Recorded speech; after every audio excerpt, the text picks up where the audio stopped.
Just hold on. Yeah. Okay.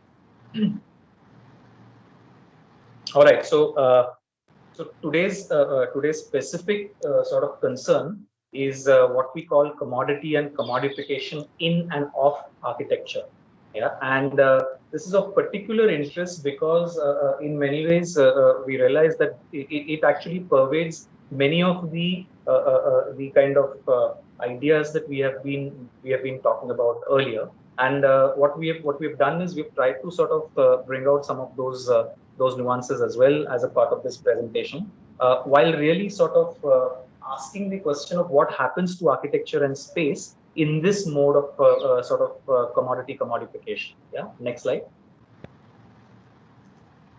Yeah, so this is our kind of a meta diagram. We are concerned with the idea of reconfiguring modernity, and we find that these are some of the concepts and ideas that need to be looked at carefully in order to reconfigure modernity itself. And this is just highlighting all of them. Next. Yeah. So within a capitalist economic system, commodification, transformation of goods, services, ideas, nature, personal information, or even people into commodities or objects of trade. Yeah, and this is something which we have to understand that just about anything and everything can actually become an object of trade within this kind of capitalist economic system. And in many ways, this begins to happen primarily in the sort of making of the industrial kind of economy, and then later on it transforms into this highly capitalized kind of economic system. Next. Yeah. Okay. So here we have the Crystal Palace at the Great Exhibition of World in London in 1851. I want to also remind that this is not the first exhibition of its kind that actually happened. There were earlier exhibitions that took place in France, which also actually brought about the collection of commodities and manufacturing production processes under one single roof. What was unique about this particular exhibition that there was a change in the container of this exhibition. Okay, so which is the Crystal Palace. Yeah, in many ways, I find that this is perhaps the first sort of example of a large building which gets commodified, and I'll show you how it actually happens. Please look at the slides on the right. There are within this exhibition were some of the most advanced kind of machineries that were central to the British Empire and its industrialization and mass production ideas. But at the same time, as a part of this exhibition, was a collection of objects and arts from its colonies. Okay, so I find that very interesting, that in the process of this idea of building commodity, you also include objects which are actually just simply taken. For example, one of the chief exhibits in this exhibition was the Kohinoor pearl, yeah, a diamond. Next. Okay, and how does this building also further get commodified? Here is a coin that was established during that time, and I'm going to read a little bit of what is written on this coin. It says the materials are iron and glass in shape and parallelogram, 1848 feet long by 408 feet broad and 66 feet high, almost like sort of celebrating the architecture and its scale and its magnanimity and actually creating this kind of a coin that goes to people and things like that. Yeah. Next, please. Yeah. Following this exhibition, of course, there were the other exhibits that came, and this is the 1889 World's Fair of Universal Exposition, where we saw the architectural object becoming central to the way the idea of new industries is actually moving. You know, so for example, you are no longer just producing material and objects per se, but you are actually producing you're producing sort of elements and materials that can come together to create a certain kind of architecture. And this becomes in many ways central to this exhibition. The Eiffel Tower is just one of those kind of symbols that allows us to see this expression of new architectural material coming together. Yeah. Next. Yeah. This was further actually. I'm just putting out all these various exhibitions over here because I find that while these exhibitions were actually created to hold commodities and objects and processes, they themselves and the architecture themselves became commodities as well. You know, so whether they were actually whether they were actually used as stamps, whether they were used as coins, whether they were used as monographs and things like that, they were all actually symptomatic of this idea of commodification that is taking very strong roots in Western Europe, especially. Yeah. This is the Galerie des Machines designed by Ferdinand Fred and engineer Victor. Here, I find it interesting that it's always engineers and architects working together to create this commodity. Next. Yeah, something changes when we come to the 1925 International Exhibition of Modern Decorative and Industrial Arts. Okay, whereas earlier the architectural object was seen as a container. Okay, here it is actually the commodification of the space itself. Okay, suddenly you are inside your a kind of a living room within which there are objects, but here you are also actually sort of commodifying that space of the home. Okay, and I find that fascinating, and this sort of turns this kind of idea of in the internal house space getting commodified. Next, but next. That's the plan of the exhibit that was set up by Corbusier. It is not only, of course, in this case, not only the interior space which is commodified, it is also the exterior, the object itself, which is highly commodified. Next, and this further sort of enters when this further takes form when it actually enters into a gallery space. Okay. Now, what we have is that the architectural object itself has entered into the gallery space in order for consumption of a particular kind. Okay, till now, the architectural object had not really entered into the gallery. Okay, and I don't know, Rohan, but in my research, this is perhaps the first time that the architectural object sort of becomes the kind of gallery artifact. You know, and I find that very fascinating. Next. Yeah, sorry. Yeah. Yeah. Okay. Just some more images of that exhibition at MoMA that took place in 1932. Here is our beloved Villa Savoy standing in the center as an object to be seen by the American kind of audience. Also, this has come as an exhibition of international style, and the idea of style itself comes with its own set of connotations of commodification. You know. Next. Yeah. I'm going back to some of the earlier kinds of examples that we have seen. And this is, if you remember, earlier on, we saw the kind of 1960s pop kind of revolution, where you find that this kind of idea of commodification pervades everything, you know, from the body to the kind of sexuality to the way in which we see labor, work, everything sort of becomes a commodity in this particular case. Next. Yeah, and then this process of commodification further accentuates when the television enters into the home. See, we have to understand that for a commodity to exist, there has to be a buyer. Okay, if there is no buyer, the commodity has no value.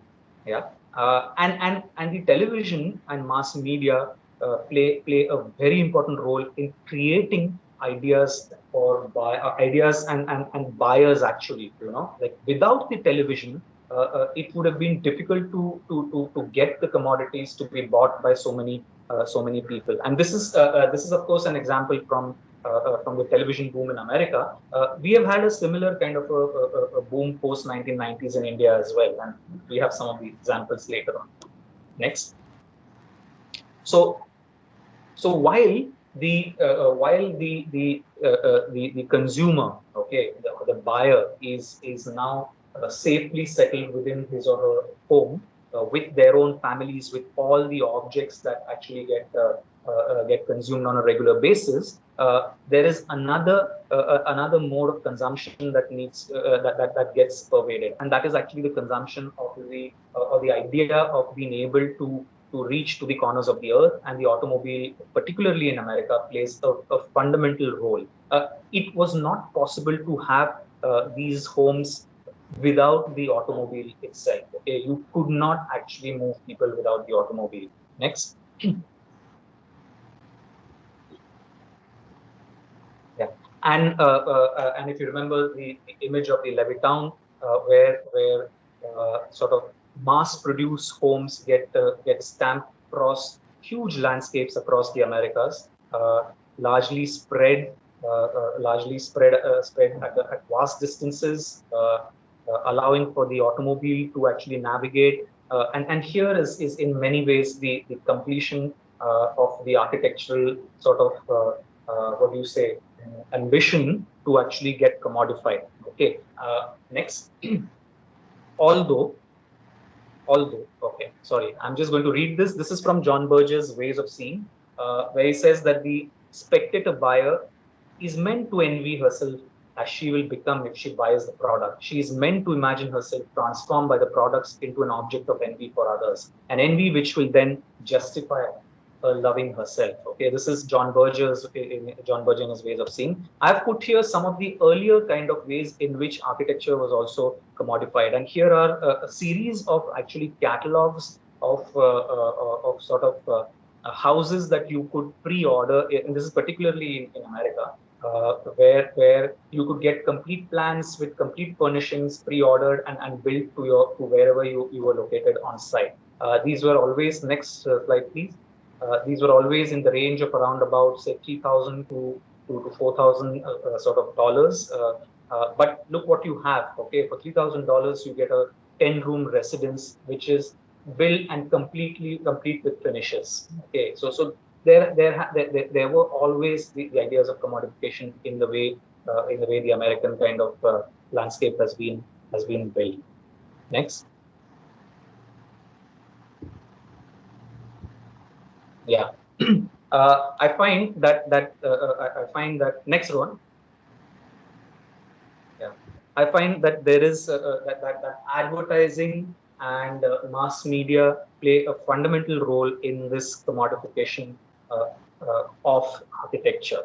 And this is a very interesting manifesto that I come across. It's called First Things First. It was I think made just before the Situationist manifesto, if I'm not wrong, where a group of graphic designers actually came together and denounce their role as simply sort of producers of advertisements for consumption of cat food, stomach powders, detergents, hair restorers, strip toothpaste, aftershave lotions, before shave lotions, slimming diets, flattening diets, deodorants, fizzy water, cigarettes, roll-ons, pull-ons, and slip-ons. Okay, and I'm reading the third para. By far the greatest time and effort of those working in the advertising industry are wasted on these trivial purposes which contribute little or nothing to our national prosperity. In common, we, an increasing number of the general public, we have reached a saturation point at which the high-pitched scream of consumer selling is no more than sheer noise. We think that there are other things more worth losing our skills and experience on. There are signs for streets and buildings, books and periodicals, catalogs, instructional manuals and industrial photography, educational aids, films, television, feature, scientific and industrial publications, and so many others. Okay, so this was in many ways a reaction to the rampant kind of space of advertising for the sake of consumption that was put out. Next. Yeah. we now come, we are going to shift a little bit to really sort of looking at some of the works of very famous sort of offices, and in many ways offices that actually have actually paid in this kind of commodity culture. Okay, and they have actually elevated architectural commodity to a place where it becomes almost what do you say? It becomes unreachable at times. Okay, so what we have done is we have just put together from the OMA website the list of clients that OMA actually works for, and you will realize that there are that in fact across all of them, okay, they are all, and they're all actually about product and selling of a certain commodity. Okay, even when it is the Irish Prime Minister's residence. Okay, next. Or for example, the China Central Television CCTV related kind of projects, which we'll see in much detail in the coming few slides. Or for example, the Dubai kind of wings, so many other buildings that OMA has actually built. Next. And the list is extensive. The list goes on. They have at least around about 600 to 800 such clients and projects. The point that I'm trying to make is that practice, the architectural practice of OMA has now sort of reached a stage where it is completely embedded in this commodification. Okay, they cannot do a project for a single person wanting to do a house, unless of course that person is extremely wealthy. Okay, so this is the nature of practice that ends up in this kind of high pitched commodified kind of culture in the kind of corporate reality of today. Okay. Next. Continue.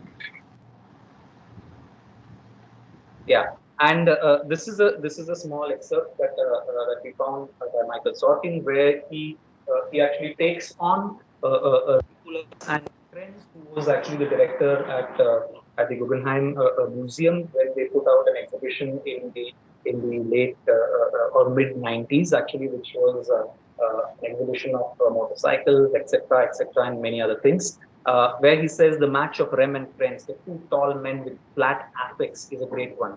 Both are selling the same products. Yeah? Shopping is arguably the last remaining form of public activity. Opines Koolhaas. Okay, this is Koolhaas's opinion. And so we shop for Picassos and Kandinskis, for Harleys and Yamahas, for Prada shoes and Bulgari brooches, all under the aura of covetable pots of gold at the end of fleeting rainbows glistening above the roulette tables and the high-stakes slots. Just as the way out of the museum leads through the shop, the exit from the casino is lined with boutiques and museums. At the motorcycle exhibition, the stairway is painted in Prada's signature kind of chartreuse to reinforce the point. The retina is the point of sale. To see is to buy. In contemporary casino capitalism, citizenship is credit line and democracy is a crapshoot. Okay, so this is Michael actually reacting to his arch kind of nemesis, Rem Koolhaas. Next. And what Rem gives us is this kind of architecture, yeah, which is built in a highly kind of what do you say, centralized kind of society, okay, and celebrated in a certain way. Jin, you want to take over? Yeah. So we look at a few projects that done by Rem Koolhaas, and we are looking at a very particular landscape. Okay, now this building over here, if you've seen it before, you know this is in Beijing. Okay, Beijing is, and interestingly, let's look at a few things first. The way the landscape is kind of laid out for this building. Okay, and the form. So if you look at this building, it kind of has this big portal which looks out, and you can frames other similar taller structures. in the background and around the site, while the landscape is actually flat. It's just a flat ground with few undulating surfaces. And you'll see over here in this image particularly what is the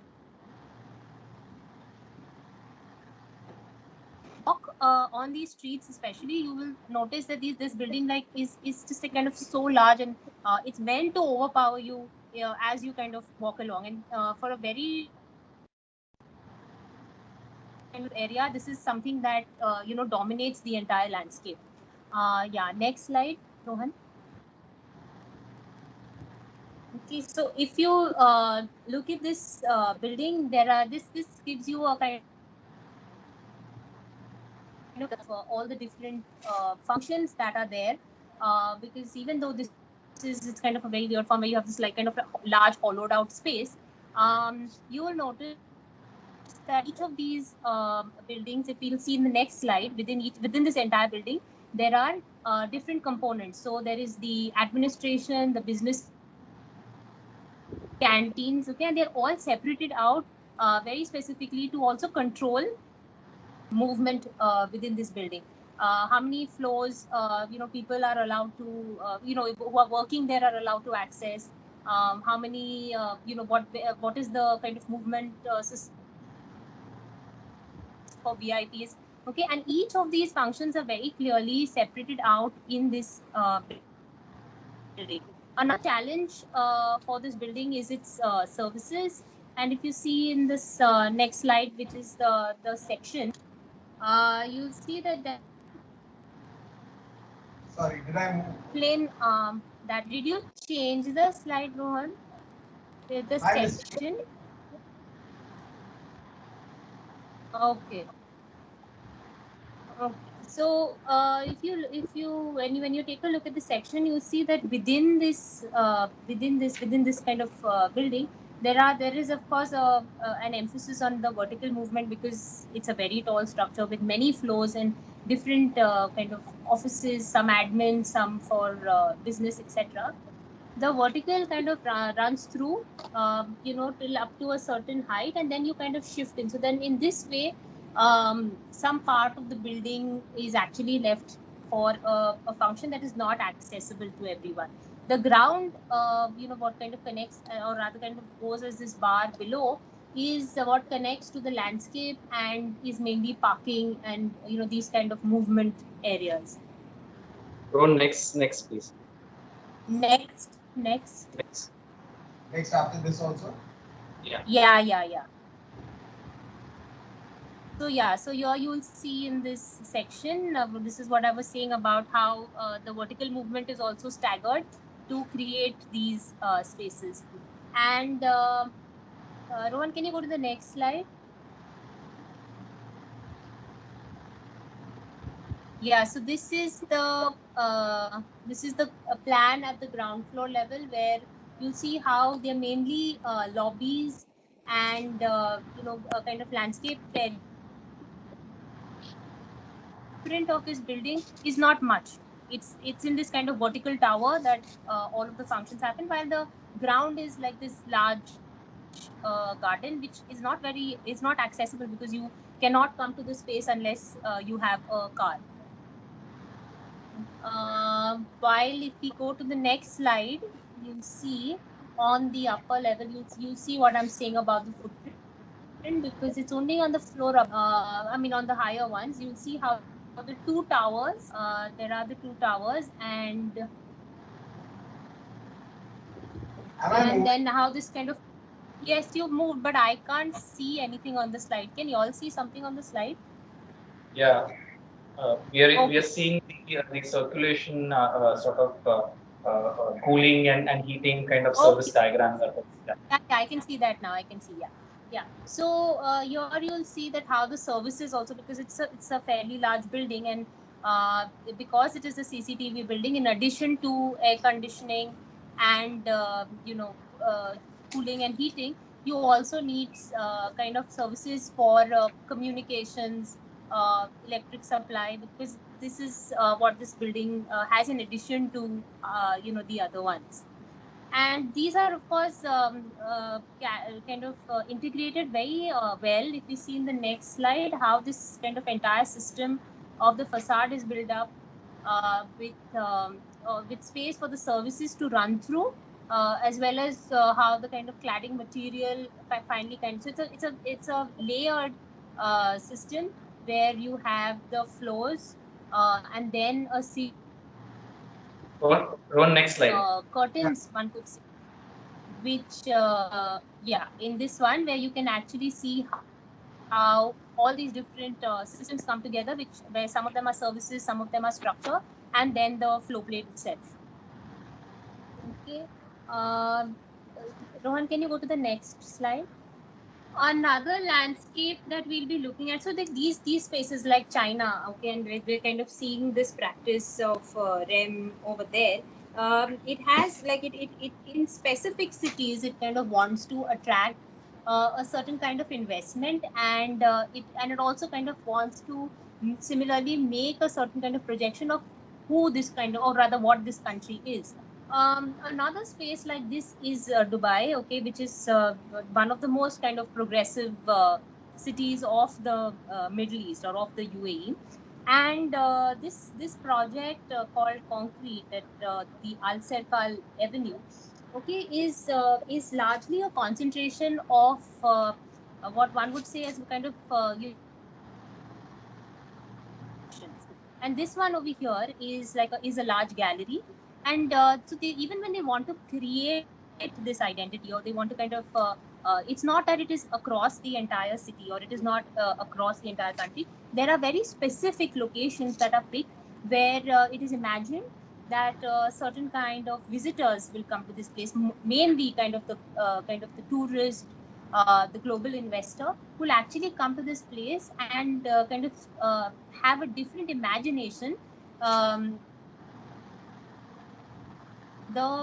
what these spaces are supposed to generally be, or they're imagined to be. Like if you look at the Middle East, for example, they're kind of very closed communities. There is a very kind of also about how men and women kind of move around in these spaces. But if you look at this one, for example, over here, okay, at the Al Serkal Avenue, you'll see that there are a lot of structures. Jin, your voice is breaking.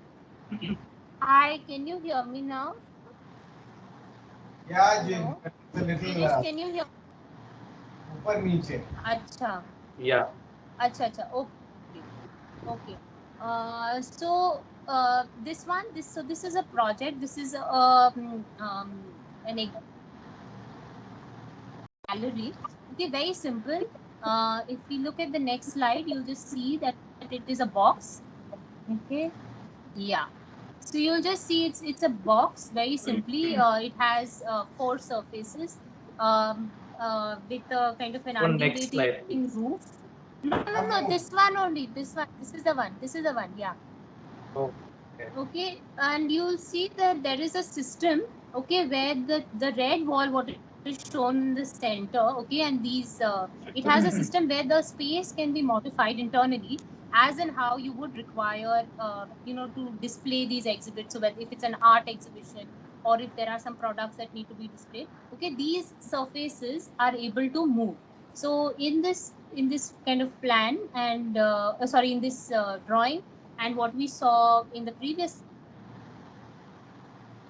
these red walls which are able to move, and the second is facade. So if we go to the next slide, we see what this space is like. Okay, yeah. So in this one, you'll see that this is what I was saying about the moving wall. So you have this very large wall which can actually divide the space, or kind of organize the space as per how you would want to exhibit.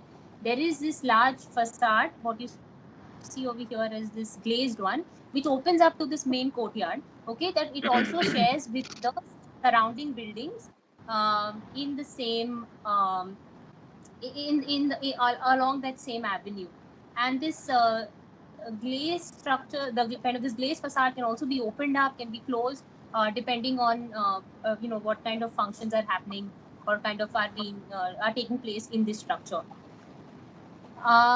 When you go to the next slide, you'll see that what are the possibilities of this movement, of this kind of configuration of these walls. Okay, so these are all the different configurations that are possible of how this kind of wall can actually move in the space while creating different opportunities for arrangement. And if you see the structure itself is very small.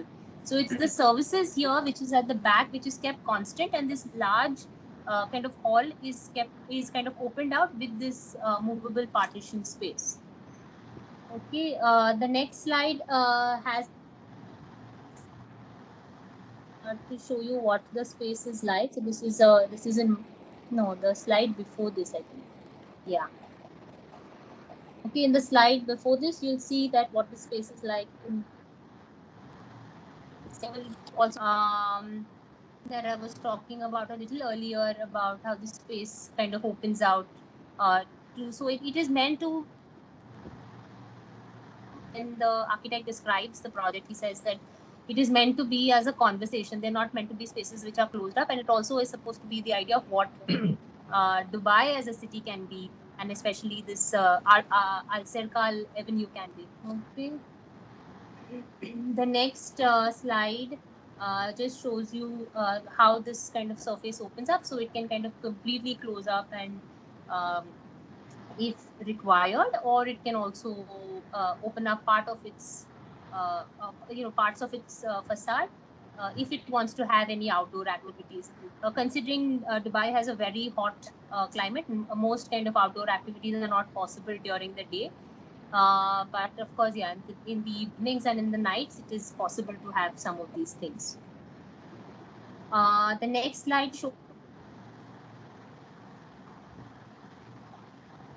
kind of these wall surfaces which are kind of broken up. Okay, and I'm sure this concrete would be quite interesting to see what happens to it during the day, whether it kind of shines, glistens. And of course, it also has a service. So this is the back service entry for this for the structure. Okay, the next project that we see is again in Dubai, and that is the Opus by Zaha Hadid. Okay, if you've kind of seen Zaha Hadid's work before, you know that her architecture is this kind of large parametric kind of thing that she does. This is done by her office, and this is a hotel, mainly a business hotel. Okay, so it's supposed to, and if you see in this image, what is in its background? It is really, it is a very kind of high-end neighborhood, and this hotel sits within that. So you have these tall kind of structures within, around, and this hotel has this large. TV has this large portal or this opening which is hollowed out in it. If you see the next slide, you'll see that actually it is quite different on the back. Okay, so this even though it looks like a cube that is kind of scooped out, on the back it is they're actually two surfaces, and the one that we saw in the front is actually a bridge between the two towers. The kind of the ground floor and the podium for sleeping, and you have these boutiques, and the hotel actually is more towards the inside. In the next slide, you'll see what the interior of these hotels are. So you have this even the layouts, the furniture is meant to respond to what these. So the outside it looks like it's a cube. On the inside, the floor plates also take these twists and turns. You have lighting systems which kind of highlight it, etc. Another thing I thought would be interesting for this lecture is the next slide. If we see this idea of the Expo Pavilion, Shirish kind of spoke about it in the earlier part of this presentation about how these exhibitions or these expos were held to kind of let the world know what these new ideas of modern living and building were. And similarly, these expos are also planned in the present day. Now, this was an expo that was supposed to happen in 2020, but of course, because of the pandemic, it didn't happen. And This was the Expo 2020, which was going to be held at Dubai. Okay. This expo, if you kind of go on to its website or the way the media kind of talks about it, said that it aimed or aims to increase awareness about challenges faced by humanity on a global scale. And it was supposed to be like this large kind of meeting place of where people from all over the world would kind of congregate, and this expo would serve as an opportunity for networking and at the same time as promoting international kind of relationships. Now, this is very much in keeping with the idea of what Dubai kind of wants. Largely for a very large time, if you remember, these kind of Dubai was always about the shopping festival, where all the advertisements were about the shopping festival. Like you had to kind of, they was always selling it like that. Like this is a space where there is something for everyone to kind of buy. Whether you were a middle class person or you were a high end shopper, you could kind of come here, and there were boutiques, and there were the idea of the mall. Okay, very kind of like popularized, especially in Dubai, where people just looked at it as a shopping destination. Now they also with this expo particularly, they kind of want to also promote this space of saying of this or also this kind of these concepts of sustainability. And like, because I was just kind of telling you a little earlier about how it was this space, it wanted to be the space where kind of people came and deliberated on issues that the world at large is facing. So there are of course in this whole kind of different countries, of course, who are kind of had spaces, and they wanted to they would showcase their products and such. But three main pavilions, okay, which were not really about the countries but about the idea itself. The first one being the sustainability pavilion, the second the mobility pavilion, and the third as these opportunity as an which was called as the opportunity pavilion. Okay, now these three pavilions, if you see this, you can the names of the architects who were invited to build these is also written over here. They had to, the brief was very simple, that they had to, these structures in keeping with the theme, they also had to have or rather be put into use after the expo was the expo would conclude, because the expo would run for around 6 months, around 180 days or something. And as features of how they could be inhabited after the expo, they kind of use things like solar panels and materials, or looked at them as becoming public spaces. But of course, you're not kind of the expo didn't happen. But and this is all I could find on the internet. There were no other images about what the detail of these pavilions actually are. If we go to the next slide, we'll also look some kind of other practices like OMA. There is this other big practice of SOM. Okay, if you see, this is a screenshot of their website itself, and you'll see that the list, the countries that they, the cities that they list as where their offices are or where they've done projects. But these are the ones. So if you go in their project list, you'll have all the projects that they've done. But this one here shows you the different spaces, the different cities where they have offices. So there's New York, there's Chicago, there's San Francisco, there's LA, Washington, Seattle, London, and then there is Hong Kong, Shanghai, and Dubai. Okay, these three I think are very important to see, because these are the places or these cities actually want to project a certain image, and they're also then getting big practices like SOM, because they know they can design and build in a certain way, that these practices are invited to come and build in their cities. The next slide, you just see the kind of projects that they build. This is again a screenshot from the website itself, and this is so this is actually also speaks a lot about what kind of architecture these kind of cities. They're kind of cities which are supposed to be very well connected with in terms of infrastructure like mobility, the internet. Okay, very important things, and that's why they're also looking at programs and architecture that is in some way able to display that idea. And this line I thought was very interesting.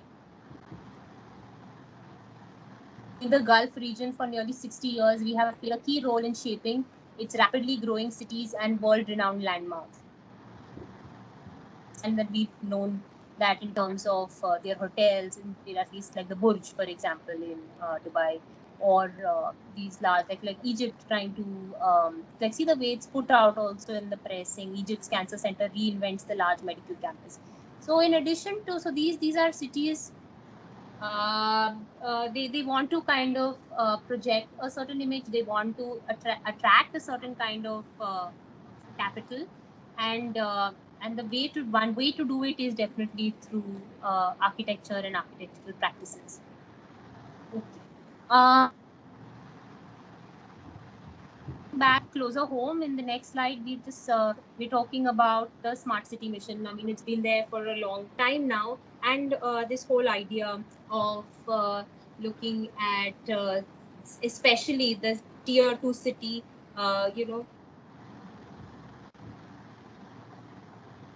that they had the capacity, or they were they had the possibility to actually become these like the metros. And of course there were a lot of there were a lot of reasons given for that, saying that there is a lot of on the metros in terms of density infrastructure, and this tier 2 city was the solution to decentralize these work centers and create these new spaces.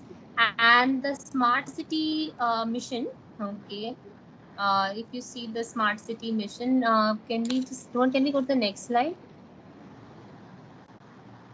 So this was the smart city mission. Okay, this was kind of floated by the Indian government. It was a competition first, where cities had to make a case. There was a format, and they had to take part in this competition to propose. So states propose cities within propose cities to become smart cities. And this whole idea of becoming intelligent was mainly through the IoT, or what is known as the Internet of Things. So this huge kind of reliance on systems that would, like, it was never questioned whether these spaces by themselves had anything to offer, or what they had, or rather what their identities were. Under the smart city competition, you had to create an identity, and that's why there were some kind of things which you always wonder why they were, like Rajkot decided to be art city, and something else, so they just needed these taglines which would create these identities for these smart city. Now in this whole of course the government also had 100 smart cities, what do you say, 100 smart cities aim, and that is why a lot of kind of these proposals were selected, but of course this was to be implemented in phases, and a certain grant was given from the government, which was then matched by the state to put into places of what this smart city would be. A very large amount of this money, of course, got spent for surveillance, okay, in terms of CCTV cameras and the whole idea of making these cities safe as well. So if you see here at the end of this image, there is a small little thing which says the government plans to build 100 smart cities across India and make an allocation of 7,060 crore to this end in the budget of 1450. So the smart city, like I was saying, because it is in phases, it is imagined over a very long period of time. So between 14 and 21 now, it's around 7 years, and not all of them have had too much success, I would say. Some kind of infrastructure is still being built. Largely, I don't know if you guys have seen that in smaller cities. These kind of selfie points were created, which says, I love Patna, I love Bhubaneswar, and they said that because you had to also put this out as an identity, saying that, this is how we are all together, as an idea of like this pan-India kind of thing. So this I love and the name of the city was one of these kind of installations which were used as part of this smart cities campaign and mission. Yeah. We go to the next slide.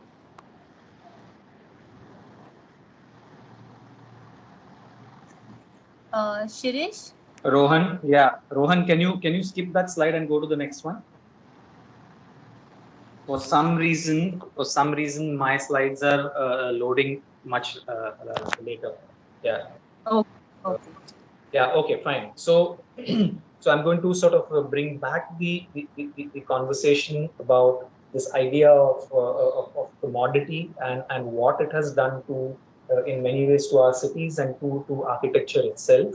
We saw some of the examples, including the CCTV camera building, the galleries and the expos in the contemporary sort of time, and as well as the idea of the smart cities mission as another way to sort of perpetuate the idea of a constant commodity kind of generation, okay, in many ways. The smart cities mission has been fairly unsuccessful, is what the reports are saying.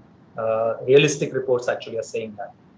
This particular quote also I find very interesting, and where Michael actually talks about this idea that it is not only in the kind of new sort of way in which, say, Koolhaas promotes his own brand with a blizzard of statistics, photos of the real world, and a very scene of globalism, inescapable surfeit and waste as the only legitimate field of architectural action.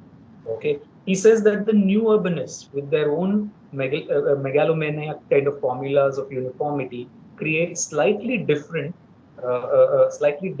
Vegas of traditional architecture based on its association with the imagined reality of bygone happiness. While we have not had in our country the kind of large scale kind of Koolhaas type of architectures coming, we have definitely had a fair share of kind of new urbanist visions of this kind of commodified architecture. Okay, their tunes, he says, may be different, but both are lyricists for the ideological master narrative that validates and celebrates the imperial machine. He argues. Okay, so what are those? Okay, before Ron, next slide.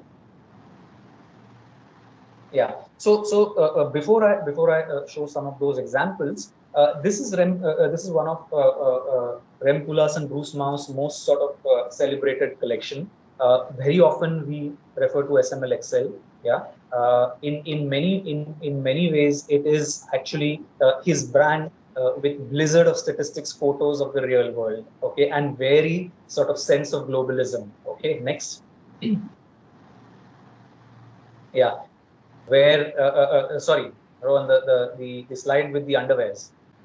Yeah, where it's a constant kind of a sort of what do you say, bombardment of the way commodity culture is now prevalent. Essentially, all of them are necessarily the same kind of tech. Next. Or for example, the way this has pervaded to the deepest corners of our sort of globe. Here is an interesting piece that talks about Islam after Einstein, and you see the Concorde kind of aircraft landing somewhere in the Middle East with performers welcoming the kind of dignitaries. Next. And these are all excerpts from SML-XL. Yeah. Next. Yeah.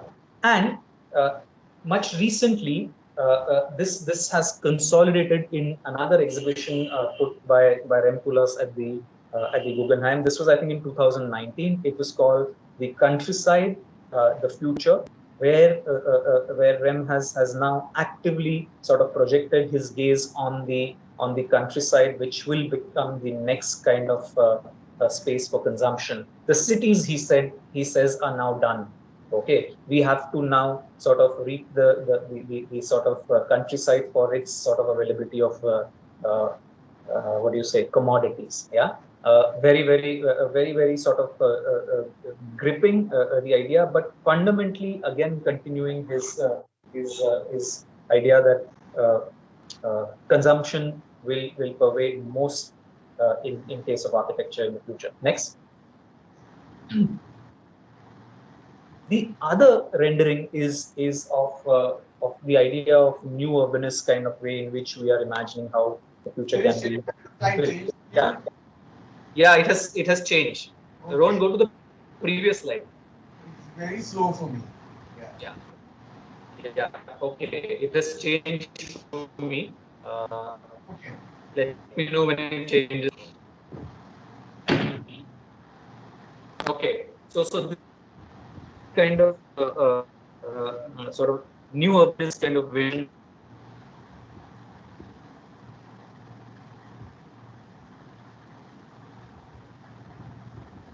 Rendering of the same idea. Basically, the idea is that we will be perpetual consumers of space and architecture. Yeah. Next.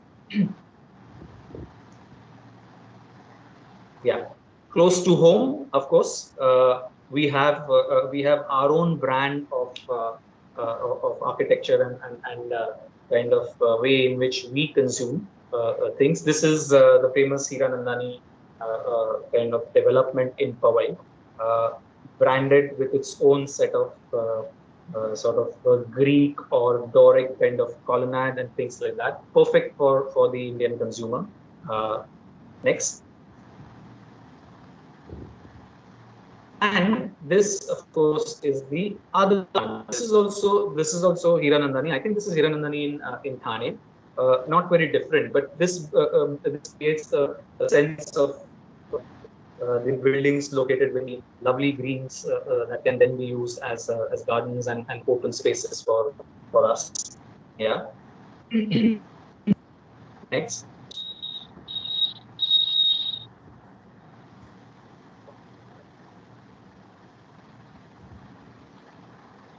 Shirish Lavasa.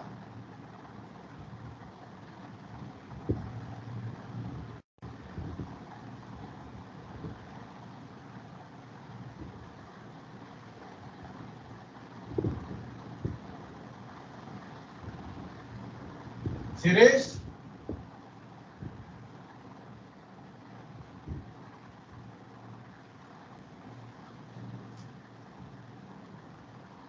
Janela, are you there or have I lost? I think he got. Huh? Something's wrong, na? I mean, I think he got signed out. I think of the meeting. Oh. Yeah. He got.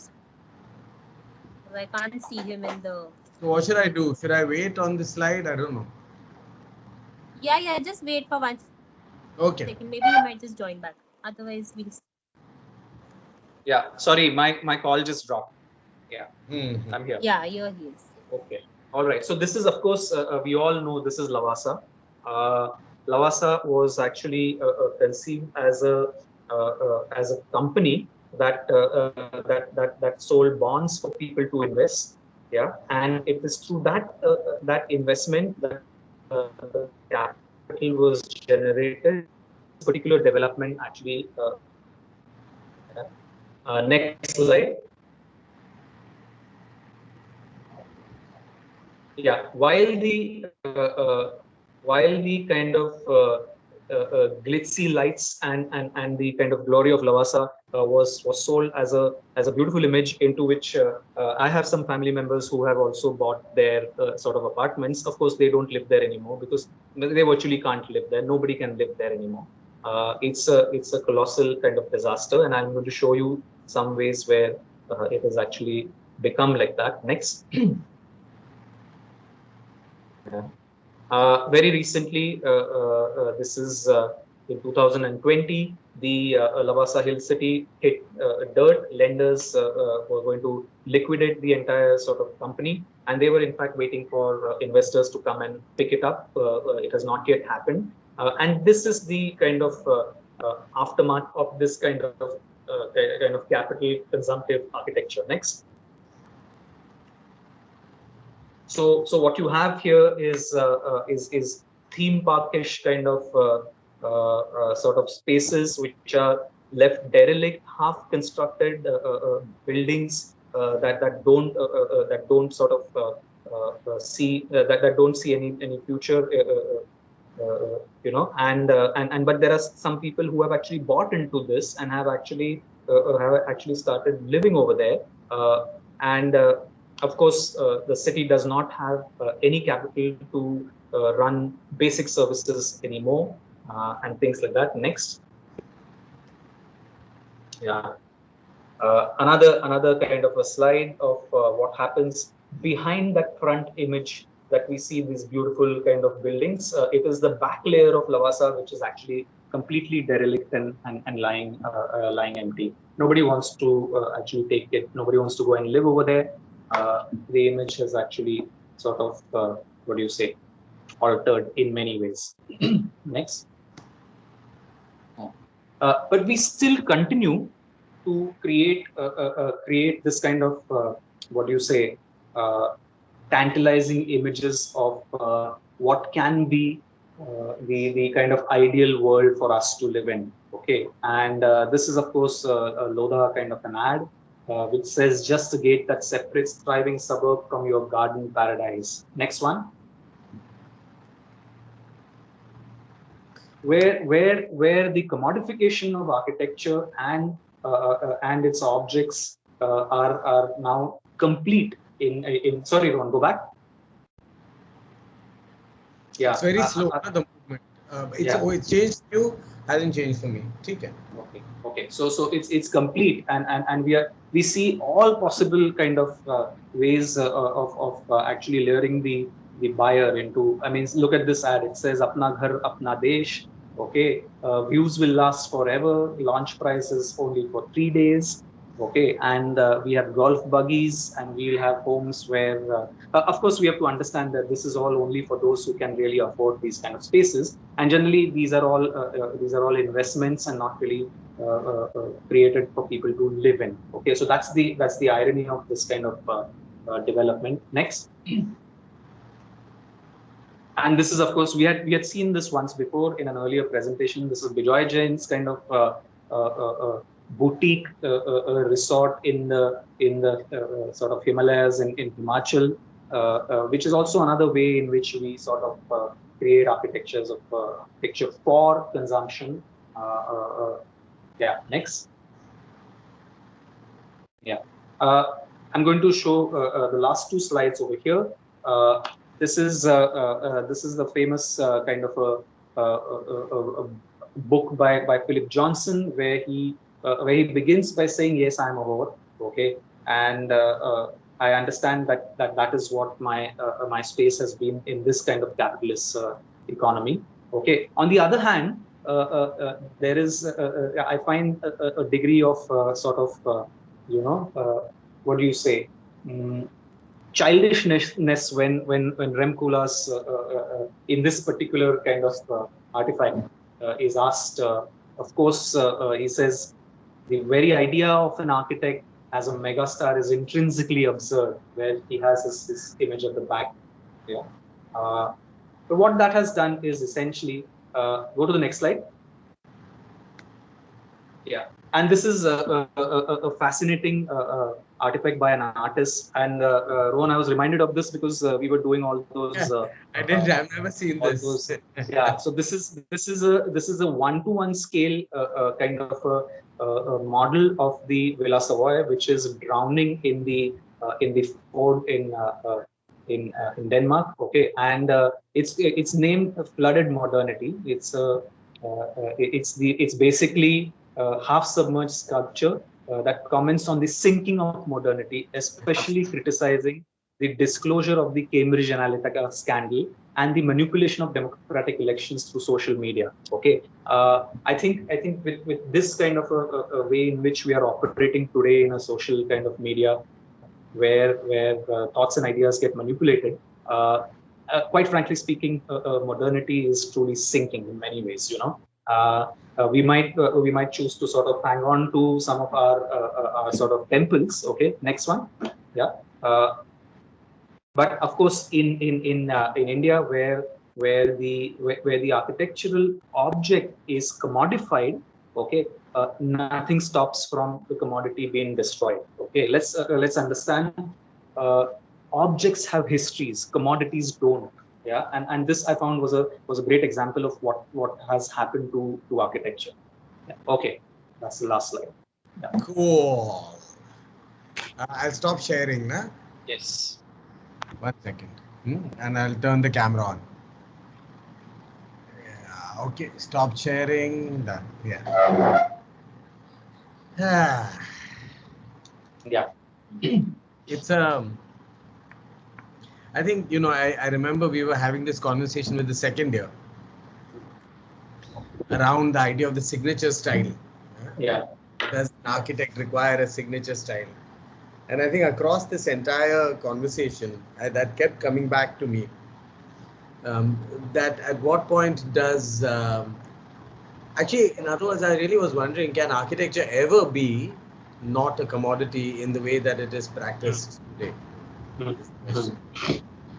Anyway, does anyone in the class have any comments or reactions to some of the things that Janella and Shirish spoke of?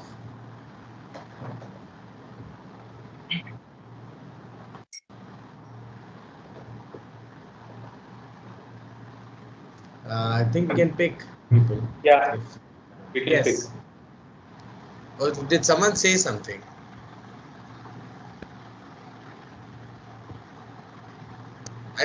For some reason on my Teams window, I don't see the name of students. So I can see. I mean, because I'm on the phone, but I'm going to turn off my camera and then maybe I'm able to see. I can see Inamdar. I can see Italia. Inamdar. Okay, Inamdar. Ritik. Chalo. So the question for you guys, okay, is this is really, let's begin with the straightforward one. What do you think about okay, let's say, what do you think about Frank Gehry's architecture?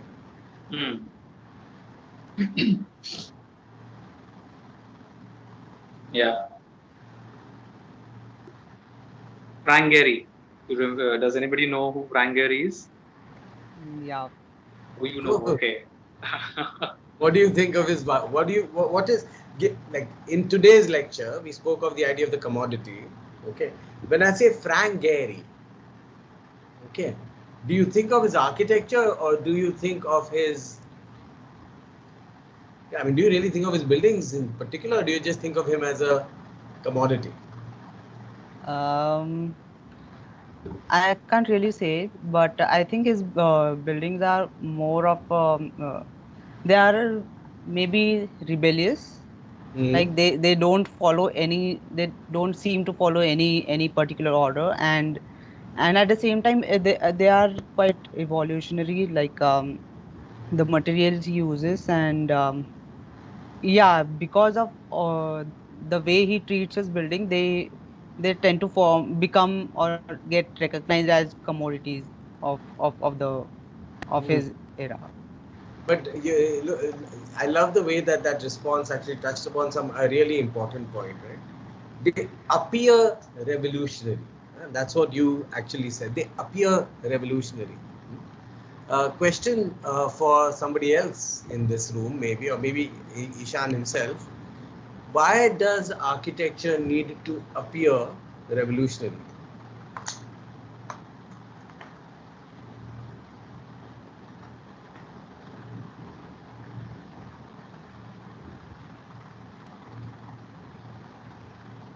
Anyone?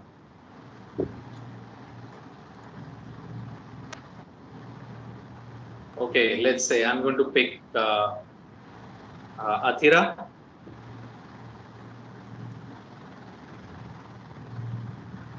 जरूरी है क्या for architecture to appear revolutionary?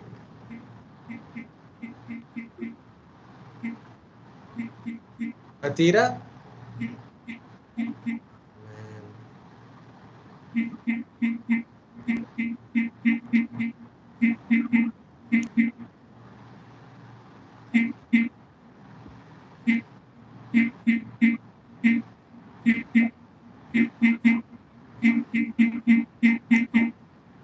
Okay, pick somebody else, I guess.